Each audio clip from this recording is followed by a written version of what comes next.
Greetings from Air Canada. This is Mr. MegaManFan, and that is the CN Tower in the background. This week on the Retro Hunting Adventures, our friends went with us to Toronto. They went by train, we went by plane, and we all had a good time in the 6, trying all sorts of fun foods like potato chips you would never find in the United States, and visiting scenic locales all over Toronto, like the world-famous Casa Loma, seen right here. All of this plus a trip to ANC Gaming this week on the Retro Hunting Adventures.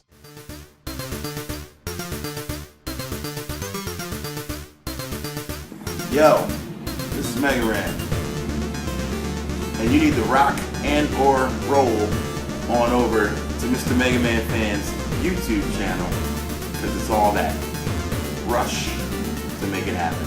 Peace! Now, you'll notice due to camera limitations that some of this is photos and some of this is video. I will try to alternate throughout, but here you can see me enjoying my first Tim Hortons and maple dip donut of the trip, and I decided I would rather eat that than some of these ketchup potato chips, although my wife said, "You know you're in Canada, win," and she's pretty right about that.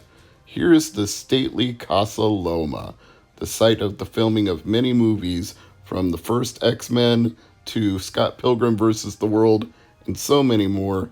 This is how it actually looks when you climb the steps and you're standing at the top before you enter the castle. It is quite a scenic view of the 6. Once you get inside, there are these 2 paintings in the very first room off to the entrance, and the one that really intrigued me was the portrait of Prince Rogers Nelson, so I can only assume that one of Prince's music videos was filmed here. But speaking of the X-Men, here's me comically looking for the same wood panel that Logan accidentally pushed to enter Charles Xavier's office, and I didn't find it, of course, although I did find a copy of the complete works of Shakespeare next to a copy of Gray's Anatomy. Quite an interesting pairing, if you asked me. Now, Sir Henry Pellatt, the man behind Casa Loma, was quite an interesting fellow. He made a lot of his money speculating in land that was later bought by the railroad, and then lost a sizable amount of land due to the Great Depression, and eventually had to sell off his estate. But he had quite interesting taste in decor. Some of it that I quite fancied and found very tasteful, and some of it that I found a little bit garish. Did not need to see this beautiful, formerly living creature laid out as a rug. But I did enjoy this painting about Flanders Field, with the very famous poem about the poppies actually inscribed right there into the artwork. In the basement of the castle, they have movie posters up from things that were filmed there. Here you can see me with the Rocky Horror Picture Show. And of course, Scott Pilgrim vs. the World, the famous fight scene with Lucas Lee where he grinds down the rails, was shot here. This was also the site of Wayne Manor in DC's Titans series. That was how they portrayed it in the show. And as mentioned, many scenes from X-Men were filmed here. I had forgotten the tagline was "Trust a few, fear the rest." Well, here's something you shouldn't fear. ANC Games. That is, unless you go into the basement like Rerez did and find the worst console ever. Sadly, they did not let me into the basement on this day because they were far too busy inside. But they were very gracious about letting me film. Their only request was try to not get people's faces in the video, so I did my best. There may be a jump cut or 2 here because of that, but I didn't want to have to blur anything out, so I'm trying to just focus on what they have in the store in their inventory, and it is quite an expansive inventory. They have basically anything you can think of from any generation of video games, going all the way back to the 1970s, all the way up to the present day. It is truly an expansive collection in here. You even have stuff under glass that's just there for museum pieces, just for display purposes only. But if you go around the corner, you can find stuff that's for sale. Look at all these vintage PlayStation games. I actually wanted some of those long boxes, but I was really worried they would get damaged in the suitcase flying back, so I didn't want to take that chance. Long boxes are fragile enough as it is. You can see they've got Lots and lots of accessories. They've also got a working Neo Geo arcade cab right there. Coming around the corner, we've got some cheap Xbox games, and we've got some cheap PlayStation 2, PlayStation 3 games, all right here, $4.99 each. Quite the haul. Oh, and we've got Sega Genesis games and Nintendo 64 games loose. Let's see. I'm trying to knock out some of my N64 collection. Maybe I can find a couple of things. Was hoping to see Daikatana and the D's, no such luck there. But what do I have here? Gex 3 Deep Cover Gecko. I definitely need that game. I'm hanging on to this one. Let's see what else I can find here. Okay, scrolling down, looking for Vigilante 8. Don't see it. They've got some loose Atari 2600 games down here, some Activision games, a few with some Actiplaque on it, but it's always nice to see any kind of Atari games in a vintage game store. And we got some Sega Saturn games over here and some more Nintendo 64 loose games. Let's see. Let's keep looking. Maybe I can find another game that I need somewhere along here. What do we got? We don't have any Clay Fighter Sculptor's Cuts. Actually, that's probably a game that's so valuable it would be locked in a glass case and not just sitting out here loose on display. Oh, new Tetris. I do need that. I have the manual, but not the game. Fighter's Destiny 2, I wasn't sure about, so I hung on to that one for a little bit, but I ended up putting it down and coming back to pick up the new Tetris instead because that one I knew I needed, and Fighter's Destiny 2 I was not sure about. I love seeing that Daytona USA right there. And then you can see down here on the bottom even more Saturn and Sega CD games. And over here, oh my goodness, look at all of these complete inbox N64 games.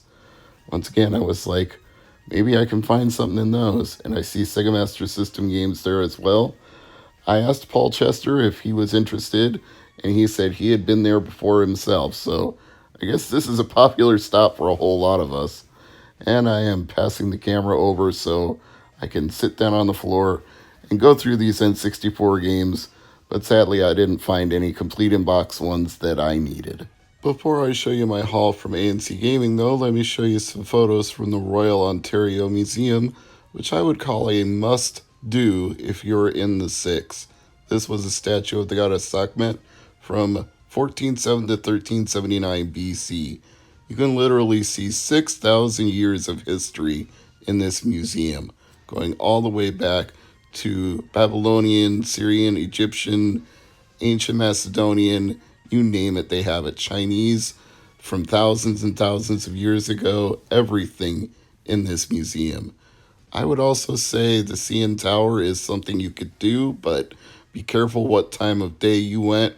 We went on a Friday evening and the lines were really long, especially the security line just to get into the building. Not saying that the views when you get up in the CN Tower aren't absolutely spectacular, but just be mindful of the long wait. If you're there at the right time of day, you might even see a Blue Jays game in progress. But sadly, they're not doing so good this season. Although I did leave with a pair of Blue Jays socks. In fact, I wore those socks to SummerSlam on Sunday night.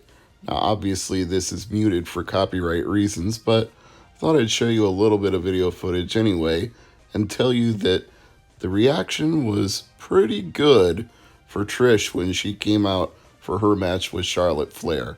Not as good as the reaction that Kevin Owens got earlier in the night for his match with Shane McMahon, but you can see the Canada flags being held up by the crowd to recognize their very own from Toronto. I was definitely glad I got to see what might be the last wrestling match of Trish's career. I mean, she could come back for one more hurrah. For that matter, so could Bill Goldberg, who we saw earlier in the evening, but I suspect this may be her last one. But now, without further ado, here's what I got at ANC Games before we left Toronto. I couldn't take too much home because there was only so much room in the suitcase, and I only had so much money to spend, but couldn't resist this Megaman Hat, officially licensed by Capcom. You can even see the tag for it right here on the back. And With the exchange rate between Canada and the US being $1.30 to the US dollar, it was quite the good value. I did get Gex 3 Deep Cover Gecko. As I indicated when I saw it in the store, I knew right away that I needed it, so that was a must-have, must-grab, as was the new Tetris. I am only missing the box for this one.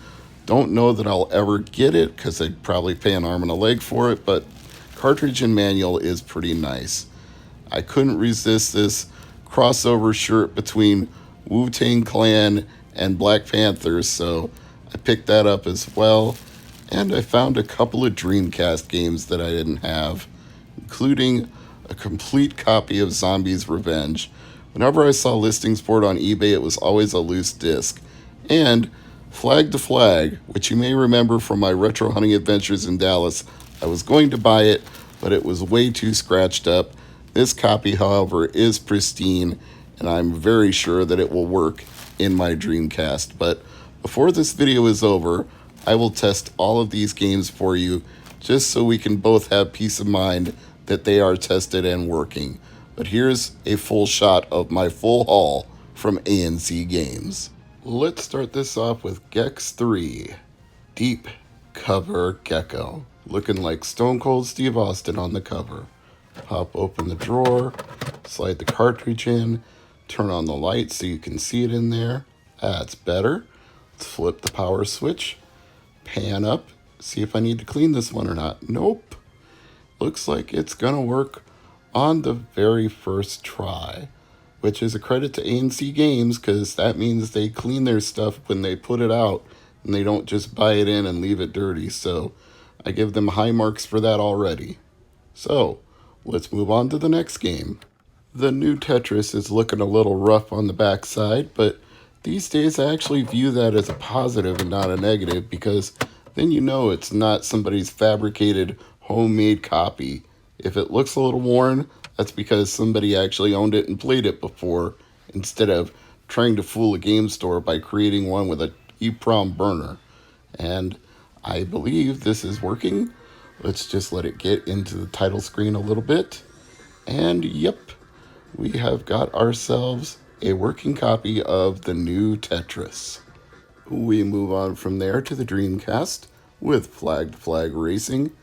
Now honestly, when I looked at this under the camera light, it was a little rougher than I thought when I first saw it in Toronto, but I still think it looks better than the one I saw in Dallas because it had actually been used properly instead of used as a frisbee or a dog's chew toy, so I believe this copy will work. But as always, when I've left my Dreamcast off for too long, the date and time have reset to pre-9999. It's thinking. So I need to get a new watch battery, whatever that one's called, the 2032, 2132, 2162, something like that. I know there's a specific battery that they make for these Dreamcasts and Sega Saturns and a bunch of other watches and clocks that all take the exact same kind of battery. But I think my suspicion that this was a working game is correct, because it is booting up to the opening screen and opening logos and opening licensing. So I think we can call this one good and move on from here. Last but not least is a surprisingly hard to find game called Zombie Revenge, one of the not most elite rare Dreamcast games, but certainly on the mid to slightly upper spectrum of the tier, because this is one I've never actually seen in the wild at a store before ANC Games in Toronto, so I was very happy that they had this one on the shelf. And I'll be even happier if it's a working game. It's interesting to me on these loading screens how it goes from like a Commodore 64 font to a Sega arcade style font. And I know that the Sega, Naomi, was essentially the same hardware as the Dreamcast, but it really shows when you pull up a game like this just how similar the Sega arcade cabs and the Sega Dreamcast really were. So that's 4 for 4. 4 ANC games, tested and working. If you are in the Toronto area, please check them out. To wrap things up, here are some of the other things that I brought back from Canada besides video games. Some maple flavored nougats, a bottle of Canadian Club 375 milliliters, some milk chocolates with maple and rum flavoring, some Jack Daniels candy, not exactly Canadian, but since I was already buying whiskey and rum, I thought why not? And we've got these Upper Deck MVP hockey cards, a Hockey Hall of Fame program, a Toronto Red Wings magnet. There's another look. It's the 2018-19 edition of the Hall of Fame program. Peter H. got us this souvenir puck from SummerSlam.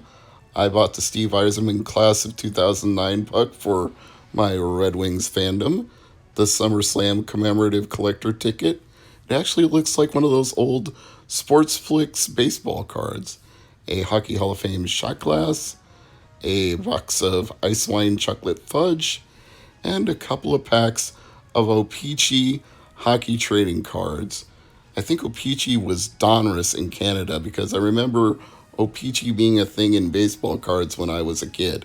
Anyway, I'm Mr. Megaman Fan, and as always, thank you for watching, and I'll see you in the Retro Hunting Adventures, along with Tango, next week.